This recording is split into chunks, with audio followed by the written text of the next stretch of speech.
Welcome to week 4 of Let's Make a Book Baby, where I am taking you from the very start of writing a book all the way until I publish it. Week 4 apparently is the overthinking week, so this video has 2 parts. I'm going to tell you the updates about the book, and I'm going to tell you what has gone on behind the scenes, because part of an author's job isn't just to write the book. Regardless of whether you're an indie or a trad published author, you run your entire social media presence and do a lot of the legwork for all that marketing. So part of my job is also to figure out how to market things, and I went wild over this, so let's get into it. If you haven't watched any of this series already, I will quickly catch you up to speed. We're writing a werewolf novel.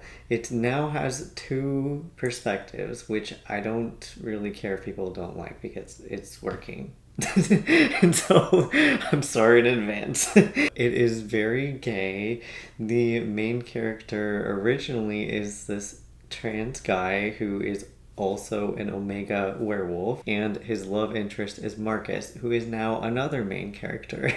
And I started writing Marcus's perspective the previous week, and now this past week I got more into his perspective. So if you don't know how I write already, I like to jump all over the place in a book, but right now I feel a little weird because I am sticking to just the beginning of the book, and I was kind of like, this is part of where my overthinking was coming from, but like, I want to say I'm saying overthinking, but I have OCD, so this is actually rumination, which is a mental compulsion that I have to try to be aware of, because what OCD does is it latches onto things that you care about, and then if you do compulsions, that's actually what exacerbates the anxiety. But in our minds, it kind of feels like, okay, this is helping me or keeping me safe or something, but that's actually what is contributing to the disorder and like extending the symptoms to take over more and more of your life. I have to keep an eye on those things as another part of my daily jobs.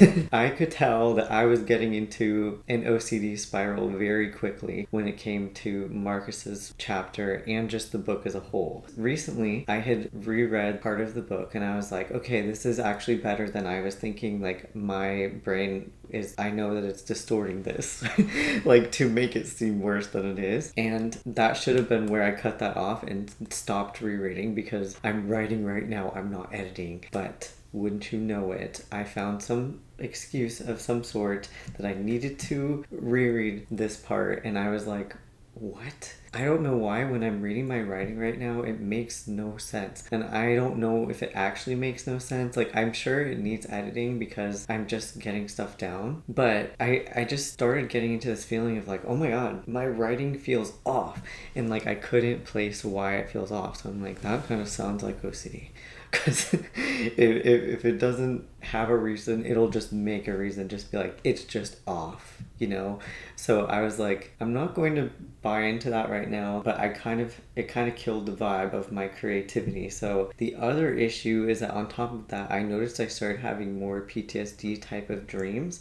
And so something, I don't know what, it must have been like a cumulative trigger is what it's called, just made my brain in that state. It could be that I just have some type of traumaversary I don't remember, or just the combination of things happening out in the world that I'm witnessing was enough to set me off to where now I'm in a more activated state. I could write this into the book. That's another option. I could have an outlet to write into the book, but I didn't want to work on the book in the mindset that there's this like mystery thing that I need to solve that doesn't actually exist, and then take the heart out of it. You know what I mean? Like, edit it out when it's not time to edit. It's time to write. These are the types of weeks where I'm like, you know what? Why don't I do administrative tasks? Instead of pushing my brain to stay creative, I can do the other giant half of my job, which is to market myself.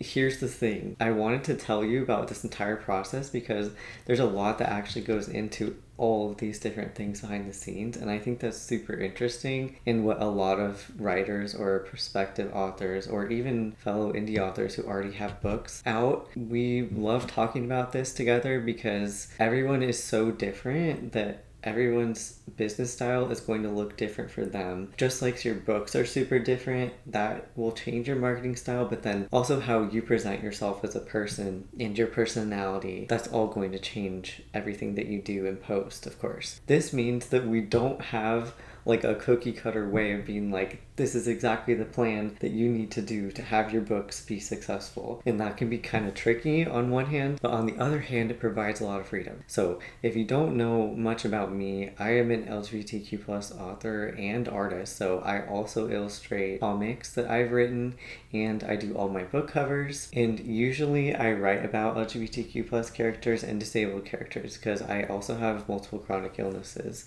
and also, of course, mental health conditions like OCD and depression and social anxiety, so on and so forth. And so I love to write about trauma survivors who share those identities, and that means that my style of branding is not recommended. Pretty much. I've struggled with this for a long time because a lot of the advice out there right now is like, you need to niche down and stuff. When that comes to being an author, it's like, pick one pen name, stick to a subgenre within that pen name, and just write that, like attack that type of mindset, like just keep going and keep writing in that genre, like just crank out material. I don't write like that.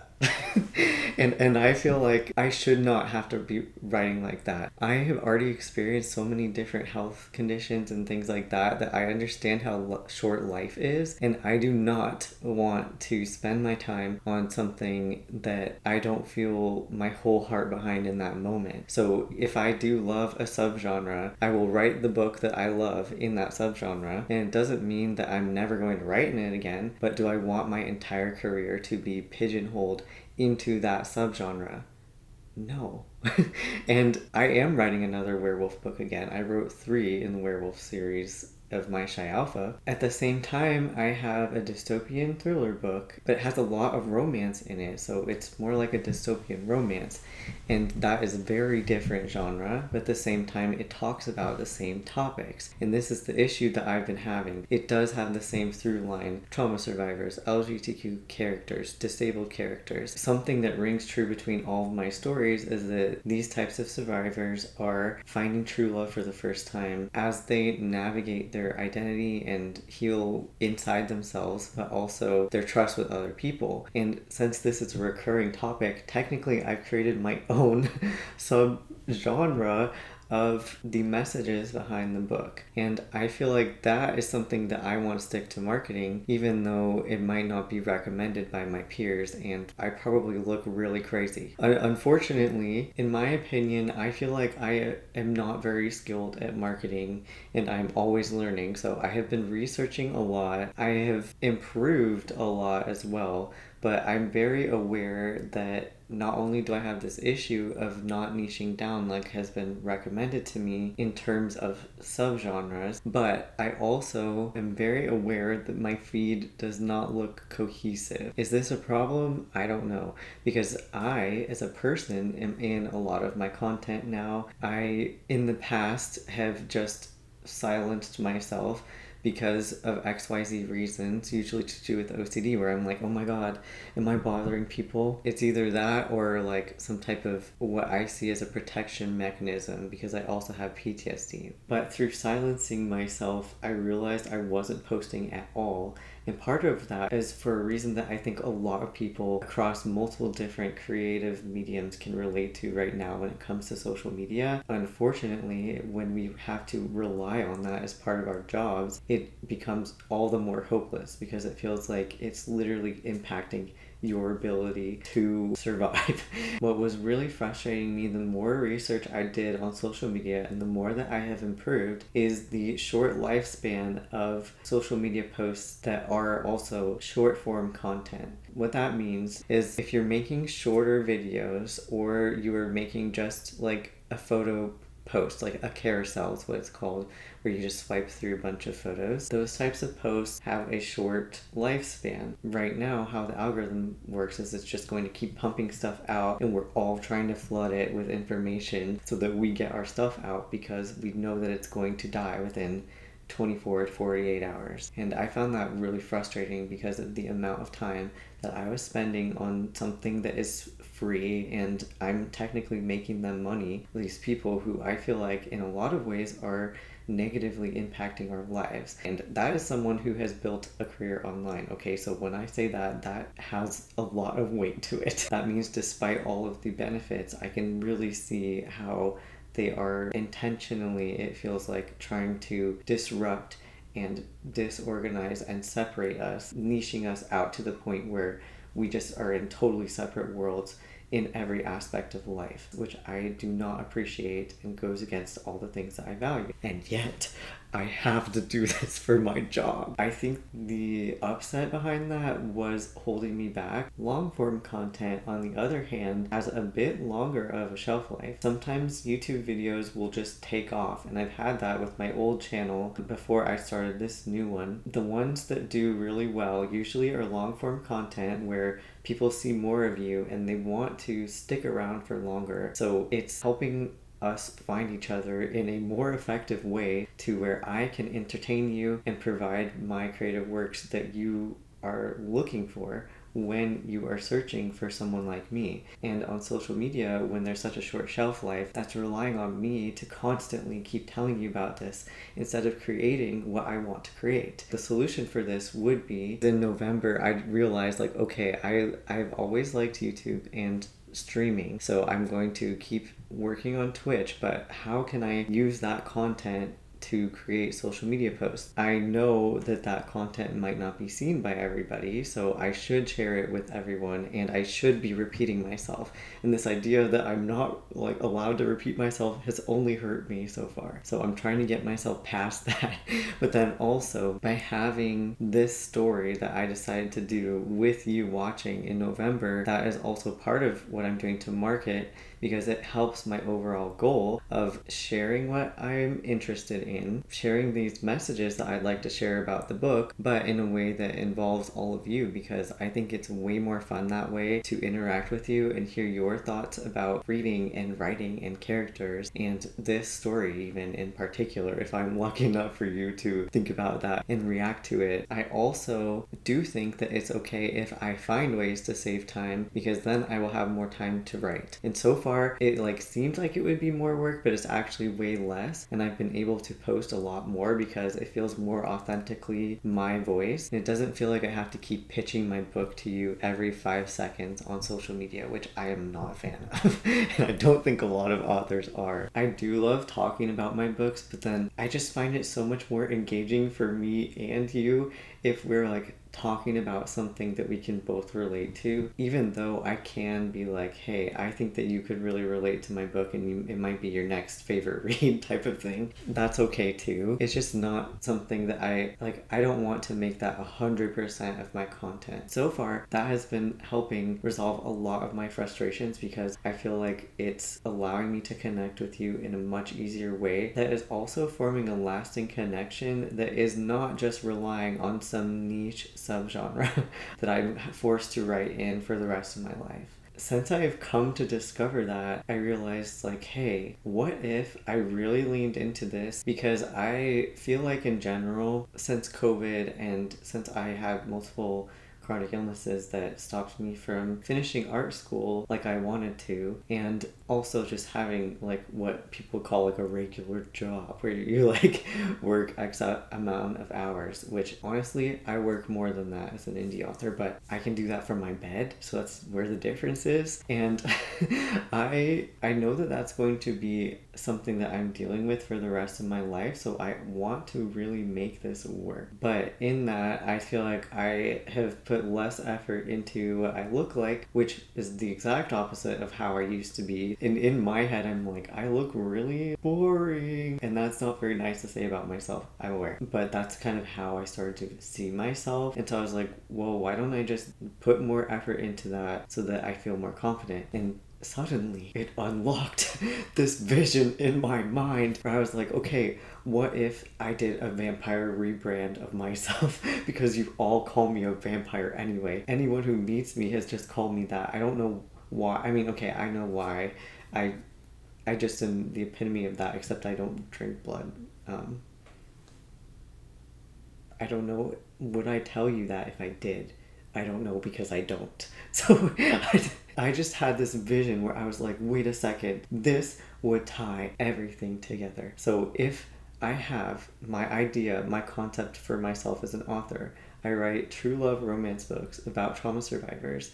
Oftentimes they are LGBTQ plus and disabled. So if I had this like gothic style to all of my posts and myself, maybe then I would, number one, be more recognizable. Number two, be able to communicate this secret subgenre I have made for myself. And then number three, you all would be able to interact easier because you're not constantly wondering, what the hell is this weirdo talking about? And you probably are wondering that sometimes anyways. But I think this would help.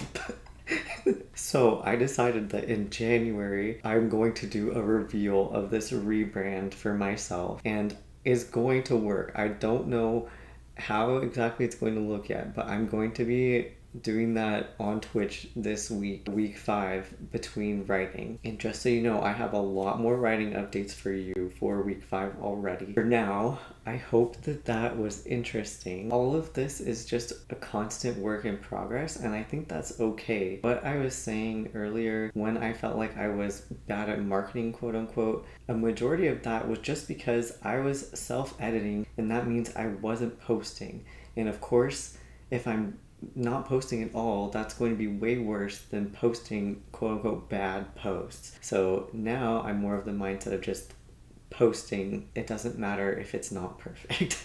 So if you're in that boat, or you have some way that you're trying to express yourself through your writing or another creative project, do it imperfectly. You can edit it later, or maybe not. Like, who cares? Honestly, who's gonna stop you? I've said that before about myself. Like, literally, who's gonna stop me? If I was the worst writer in the world, does that matter? Technically. Like, no, maybe people would just get a refund and just return my book. I don't know. But, like, does that mean that I shouldn't ever publish something? I don't know. I don't think that I have the answers to that. It's like so up to the individual to decide if that's worth that for them. And the worst case scenario is that I just wrote a bad book.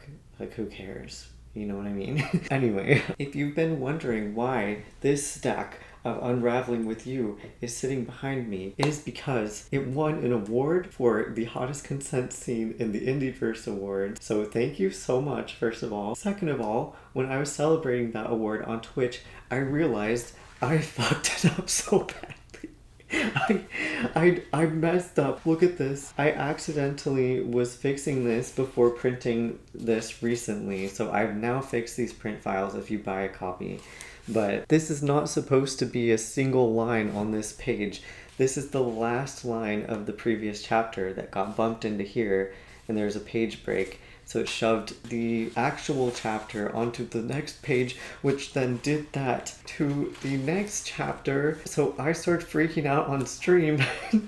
I would show you a clip from it, but also my internet was going out. So I was just sitting there. You just get like snippets of me going, no, what did I do? I made the worst mistake. Like, just freaking out. And then I just was like, well, great. This now is 40% off. These janky copies of Uwu.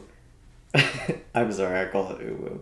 Unraveling with You, because you know the unraveling is the U, and then the W is lowercase because it's like in a title case, and then U, like the word YOU, can be shortened with the letter U. So Uwu. Anyway, it's 40% off. So if you want to grab it on my website, that is at riverkiteart.com/shop. It's also on Etsy if that's easier for you, or you're an international order outside of the US. I hope that you are having a great week. Thank you for coming along with me on this journey. I'm excited to keep telling you about it week to week. And also, like I said, since I've already still been writing this week, I am finding some interesting developments about this book. So I can't wait to tell you more. And I will see you you next time. Goodbye for now.